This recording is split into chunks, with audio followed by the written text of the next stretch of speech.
Anda kembali bersama kami di Sapa Indonesia Malam. Saudara, Polri menyerahkan barang bukti kasus pembunuhan Yosua ke Kejaksaan Negeri Jakarta Selatan. Menyusul barang bukti para tersangka diserahkan besok.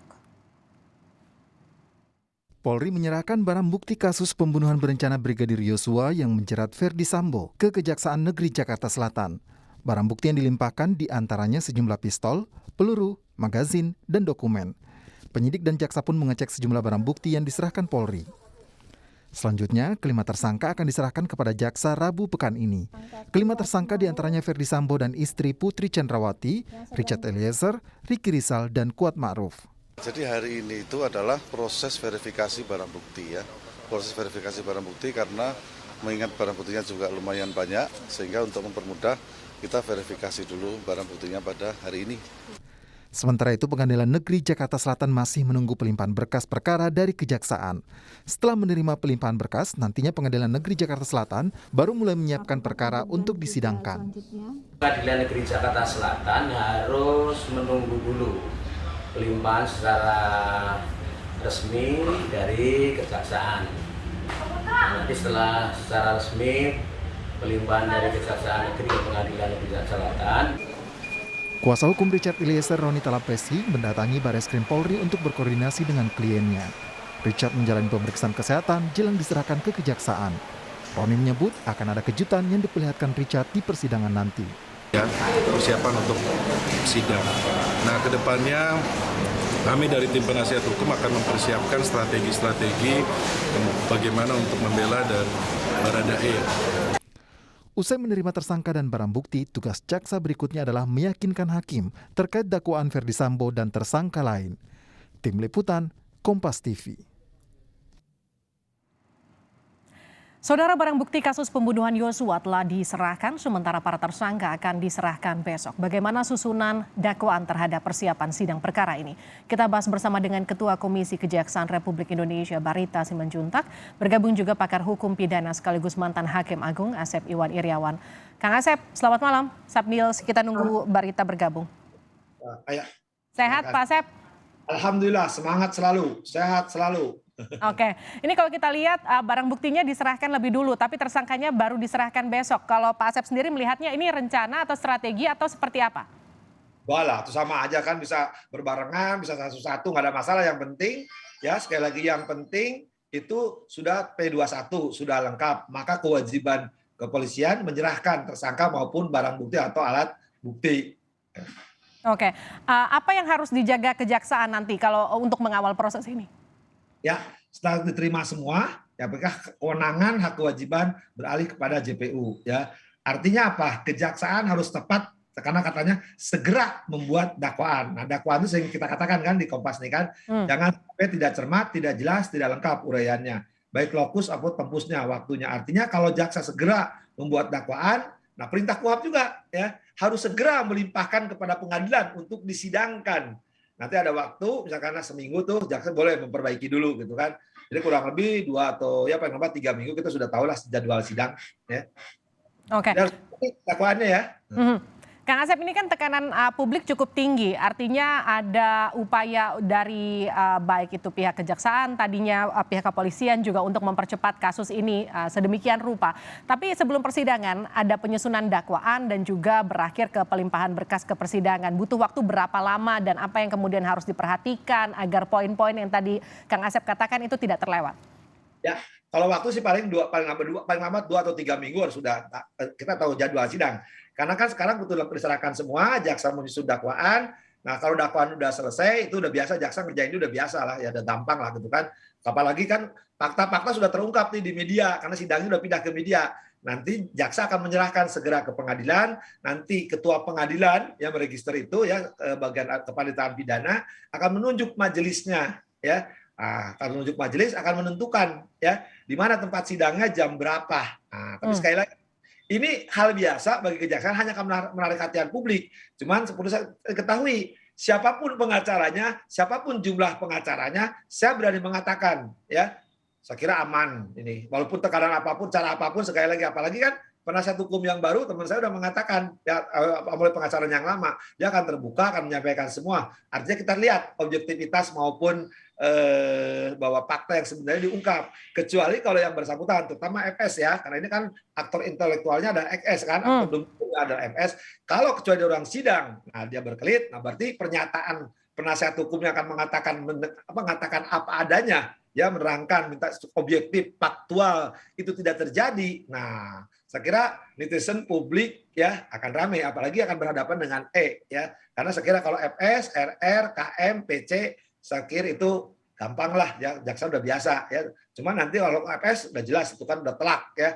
Tapi kalau ada sedikit tanda tanya ya, karena ada debatable itu adalah masalah perintah jabatan pasal 51. Saya selalu mengatakan untuk harus ada hati-hati karena yang membuka aib semua, apalagi dia JC. Tapi kalau FS saya kira telak. Siapapun pengacaranya, berapapun jumlah pengacaranya, saya yakin kok ya, karena kita kalau baca di fakta di persidangan ya, unsur itu udah terbukti kok ya. Tinggal mainnya apa berani nggak hakimnya hukum mati, apa berani hakimnya seumur hidup atau penjara. Tinggal pilihan cuma itu aja kok.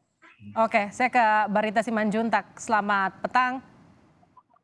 Ya, selamat petang Mbak Livina. Oke, ini saya lanjutkan. Kalau tadi Kang Asep juga sempat menyampaikan bagaimana juga soal mengamankan para tersangka, ada juga unsur relasi kuasa di antara para tersangka ini. Bagaimana kemudian pihak kejaksaan memastikan pengamanan para tersangka dan juga relasi kuasa antar para tersangka ini kemudian tidak menjadi tekanan salah satu di antaranya di persidangan?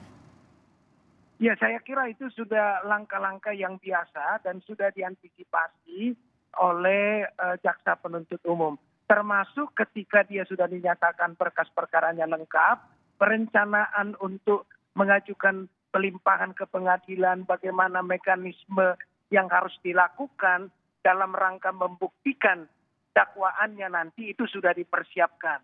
Namun tentunya hal-hal yang tadi disampaikan oleh Mbak Livina itu juga menjadi perhatian.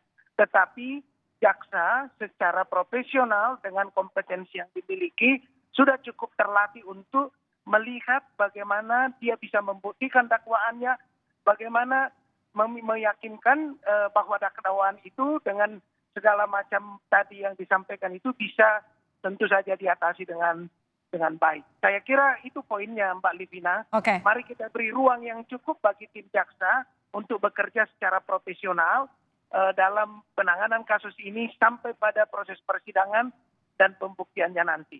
Tapi apa yang kemudian jadi strategi pihak kejaksaan untuk mengantisipasi adanya manuver persidangan dari para tersangka? Kalau kita cermati lagi kan memang korban sudah tidak bisa lagi bersaksi. Jadi artinya butuh strategi khusus dari pihak kejaksaan mengantisipasi manuver para tersangka. Ya, itu sudah hal yang biasa, adalah hak hukum tersangka yang kemudian nanti akan jadi terdakwa untuk menghindar. Tetapi secara profesional seperti saya katakan tadi Mbak, jaksa cukup terlatih untuk mempertahankan dan untuk membuktikan dakwaannya. Jaksa tidak akan terpengaruh dari hal-hal yang di dalam tanda petik manuver dari para tersangka karena dia sudah terbiasa untuk menangani itu.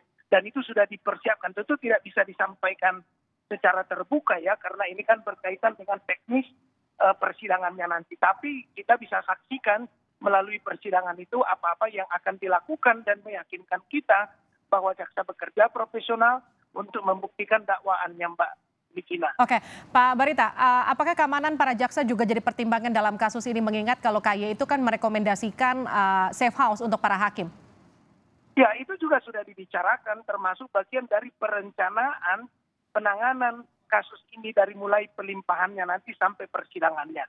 Itu yang pertama. Yang kedua, standar asosiasi jaksa profesi jaksa internasional juga sudah mengatur ya standar pengamanan bagi jaksa dalam melakukan tugas-tugasnya karena dia melakukan kekuasaan penuntutan atas nama negara.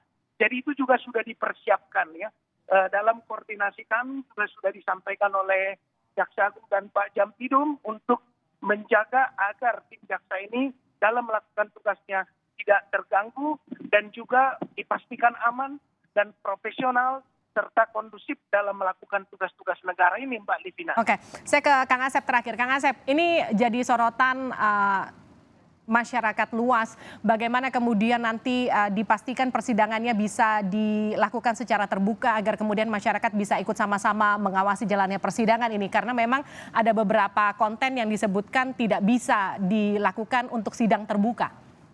Ya, prinsipnya ini karena sidang perkara pembunuhan, pasti sidangnya terbuka untuk umum. Sidang dinyatakan dibuka, terbuka umum. Mungkin untuk siaran akan disatu-pusatkan. Sepertinya kan ada aturan Mahkamah Agung sejak kasusnya Ahok ya, bahwa sekarang tidak boleh semua media meliput. Tapi kita akan melihat, karena di ruang sidang kan nanti teman-teman Pak Barita muncul, semua akan muncul, perhatian. Jadi saya kira sangat transparan ya. Soal transparansinya kita percayakan lah, cuman butuh ruang ya sidang yang mungkin kalau penontonnya banyak, pengunjungnya banyak, menimbulkan perhatian, mungkin tidak di pengadilan seharusnya. Kalau Jakarta Selatan tidak memungkinkan ya, terdakwa ini harus dipindah. Tapi ini kan catatan sebelum lupa, kita akan menemukan hal-hal yang nanti di luar dugaan. Satu, kedua ada hal baru yang belum terungkap, nanti akan terungkap ya. Kalau kita lihat perkembangannya sekarang udah pada bocor lah istilahnya. Cuma sejauh mana konsistensi FS, terutama FS ya, dan RR sama KM. Kalau tidak konsisten berarti apa yang dinyatakan bahwa dia memakai akan menjadikan objektif, menjadi dari kekeliruan, akan disampaikan faktual. Nah, mungkin orang kan udah tidak percaya lagi. Tapi saya kira nanti berhadapan dengan pertanyaan jaksa-jaksa yang sudah terlatih, yang sudah biasa lah menghadapi itu. Baik, kita nantikan kejutan apa yang nanti akan muncul di persidangan. Terima kasih Asep Iwan Iriawan, terima kasih juga Barita Simanjuntak telah bergabung bersama kami di Sapa Indonesia Malam.